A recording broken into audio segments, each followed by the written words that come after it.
Nancy Drew, Weirdness at Waverly Academy. A story by Arglefumph. Chapter 1, The Letter. Nancy Drew read the letter that had been forwarded to her by Maddie Jensen. The school called the Waverly Academy for Girls was being plagued by a series of mysterious accidents. Maddie knew Nancy was good at discovering the truth behind deadly accidents, so she thought Nancy could help the people at Waverly. Nancy tilted her head as she thought about it. Solve a mystery at a high school? She hadn't been to school in a long time. As in, a really long time. Nancy went on mystery-solving expeditions and vacations so often that she really didn't have time for school. In fact, she was failing half of her classes at River Heights High, mainly because it had been 2 months since she last stepped foot inside a classroom. Nancy reread the letter, and her mystery senses started tingling. A student poisoned for no reason, another student locked inside a closet, and something about a cute little kitty cat? This could be her most interesting case yet. "Hey, Dad," Nancy said. Carson Drew looked up from his legal paperwork and adjusted his glasses. "Yes, honey?"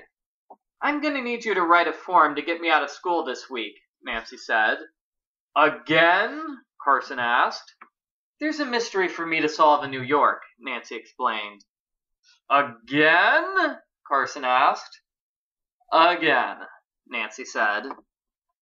Chapter 2, Becca Sawyer is Awesome. Nancy put her bag on the desk as she walked into her bedroom at Waverly Academy. Sitting at a desk in the corner of the room was a short black girl, who turned around as Nancy entered. "Hey, you're the new person," the girl said. Becca something. Becca Sawyer." Nancy nodded. She was working under a false name for this case, partly because it was cool, and partly because if she used her real name, she'd end up getting Facebook requests from everyone she met here. Trust me, the last thing Nancy Drew needs is more Facebook requests. Besides, working under a fake name was a great opportunity. Nancy had the rare chance to literally become someone else. She could form a brand new personality and identity. Back home, people called Nancy the weird girl who solves mysteries. But here, Becca Sawyer would be the coolest girl on campus. "I'm Corine," the girl continued. "The person who stuck rooming with you. I mean, you're the person who stuck rooming with me. Anyway, welcome to our humble dwelling space." "Awkward much?" Nancy thought.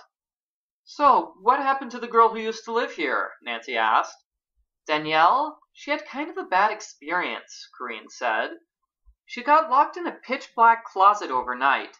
See, she was claustrophobic, so when they found her the next morning, she could barely talk. And when I got back from class that afternoon, she just left. No note, no call, no text, nothing. I should probably tell you, some of the kids on this floor have been getting these, threatening notes from somebody calling herself the Black Cat. The first note's a warning, but if you get a second one, something really bad happens to you. And last week, the girl in the room next door, Megan Vargas, she got a second note, and that night at dinner, she ate something she was allergic to, and had such a bad reaction that she had to go home. Somebody's obviously playing a prank, but a lot of the kids here are starting to get really freaked out. Anyway, now that you're here..." Corine paused for a second, and Nancy wondered if this meant she was going to stop talking. Apparently, this was not the case, as Corine continued. "First thing you gotta do is read the Waverly Student Guide, which is online. If you don't have a laptop, it doesn't look like you do. That one little bag is all you brought?" Nancy cringed slightly. She was only going to be in Waverly for 3 days, so she hadn't packed much. Until now, she hadn't considered the fact that her lack of school supplies was slightly suspicious. Uh-oh, Nancy thought. I can't blow my cover this early on in the case. Nancy smiled as she thought of the perfect way to get out of this tricky situation. She'd turn everything around with one of Becca Sawyer's trademark sassy comments. "My stuff is being shipped in from France," she said. "I can't believe my luggage hasn't arrived yet. Baggage claim? More like baggage lame, am I right?" Corine stared at Nancy with a blank expression. No, wait. Her expression wasn't entirely blank. There was something in her eyes. Was it a hint of pity? Nancy scratched her head. Anyway, what were you saying about this place? Nancy asked. Well, since you don't have a laptop, you can get online by jumping on the computer in the library, Corine said. Just make sure you read the part in the guide about Waverly's demerit system really well. It's enforced by Paige. Believe me, you do not want to mess with her. Let's see, what else?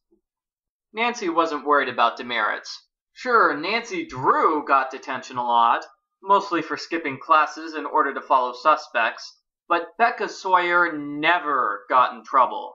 She was awesome that way. Oh yeah, this floor is special because only seniors who are viable candidates for valedictorian live up here. Whoever's named valedictorian gets a full ride scholarship to the university of her choice, so it's a pretty big deal. Of course, the only truly viable candidate is me. I think I just found the Black Cat's motive, Nancy thought smugly. Chapter 3, The Queen of Awkward. Nancy smiled. She had only been in Waverly for 5 minutes, and the case was practically solved. The mysterious Black Cat only targeted valedictorian candidates. The valedictorian that year would get a huge scholarship. Clearly, somebody wanted the huge scholarship, and she was using underhanded tactics to get rid of the competition. Nancy took a moment to confirm this theory. You mean the only girls to get notes from this Black Cat person are girls who are in the running to be valedictorian? I hadn't really thought of it that way, but yeah, Corine said. I guess that's right. Maybe somebody's jealous of us smart kids or something. Or maybe it's one of us. Maybe somebody's trying to scare off her competition. Hey, I thought of that first, Nancy thought. No stealing my idea. Whatever. It's not going to work on me, Corine said confidently. Really? Nancy asked. Have you ever gotten one of these Black Cat notes? Yeah, I got one about 3 days ago, Corine said calmly. Evidence, Nancy thought. No kidding. May I see it? Sorry, Corine said. I took one look at it and tore it up. But if you'd like to see the note my ex-roommate got, that one's right here. Corine pulled out the note. There was a black paw print on the paper with blood-colored scratches. The Black Cat is watching was written on the top. All in all, it was kind of creepy. When she got this, how did she react? Nancy asked. She tried to laugh it off, but I think she was really scared, Corine said. She was pretty neurotic. Your roommate gets sent home after having a panic attack, and you get rid of all her things except the threatening note she received? Who's the neurotic one again? Did she talk a lot to you? Nancy asked. No, not really, Corine said. She tried to fake a laugh.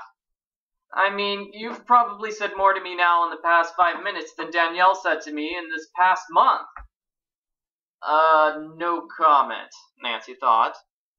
What are you working on? Nancy asked Corine. You look so busy. Busy? That's the understatement of the year, Corine said. I've got 4 days to write a 30-page research paper utilizing a bibliography that has to include at least 6 published, no online stuff, published sources. Any other student would hate having you bug them like this. But then, I'm not all that normal, so you can bug me all you want. Not that you're bugging me. Well, you are, technically, but you're not, really, because I'm so... never mind. The conversation with Corine had proven one thing, at least. Corine was Captain Awkward. The somewhat depressing cello music playing in the background fit the situation perfectly. Nancy frowned. That wasn't background music coming from Corine's laptop. Somebody was actually playing a cello nearby.